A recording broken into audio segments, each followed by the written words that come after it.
Tapi Dokter ini ada satu kalimat yang waktu sidang itu dia ngomong begini, dokter tahu kan ini ada 7.400 miligram cyanida.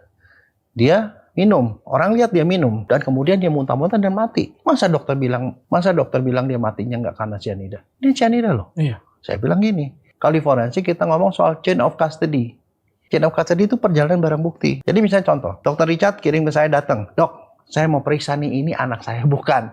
Kamu ambil bawa darah istri, darah anak, sama darah dianya sendiri. Iya. Udah bawa, darahnya udah diambil di rumah sakit. Oke. Mana gitu. Tinggal diperiksa aja. Nah, saya nggak pernah mau. Karena kenapa? Loh ini kan kalau misalnya kamu berkepentingan untuk nih bukan anak kamu tinggal tukar anaknya doang kan? Kamu bisa memanfaatkan saya untuk manipulasi ini kayak Nah gitu. itu dia. Makanya kan saya bilang, DNA bisa salah nggak? Ya bisa kalau sampelnya ngawur, dan saya punya banyak kasus yang soal begitu. Nah itu sebabnya kalau misalnya ada barang bukti ini barang bukti ini mau dikirim ke penyidik. Kalau penyidik sendiri punya hak untuk disegel, sedemikian rupa sehingga tidak ditambahin orang sesuatu. Ada berita acara penyegelan. Kalau dikirim ke lab itu akan membuka penyegelan, itu ada berita acaranya sendiri.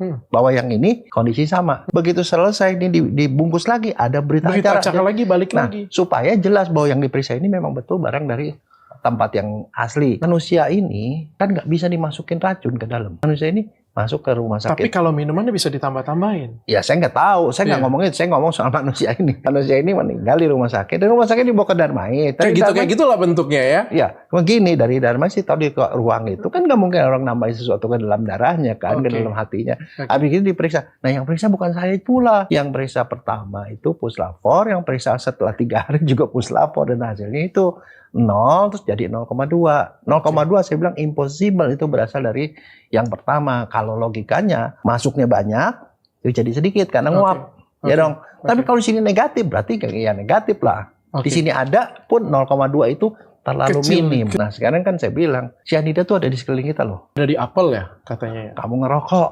Oh, Di rokok ada cyanida. Ada di rokok kan ada 300 bahan kimia yang berbahaya. Salah satunya cyanida. Nah, salah satu cara untuk mendeteksi kamu ngerokok, kamu bilang, Richard, kamu ngerokok apa enggak?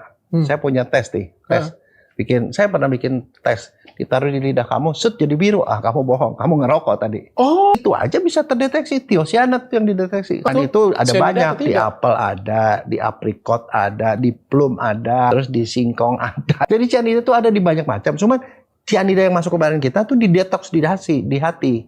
Kalau masuknya kebanyakan, hati nggak sanggup mendetoks, yang lebihnya itu yang bikin kita mati. Makanya kalau udah masuk ke dalam tubuh, pasti udah ada detoks. Ada detoks pasti ada thiocyanate. Kalau nggak ada thiocyanate itu tidak mungkin. Tidak ada yang masuk.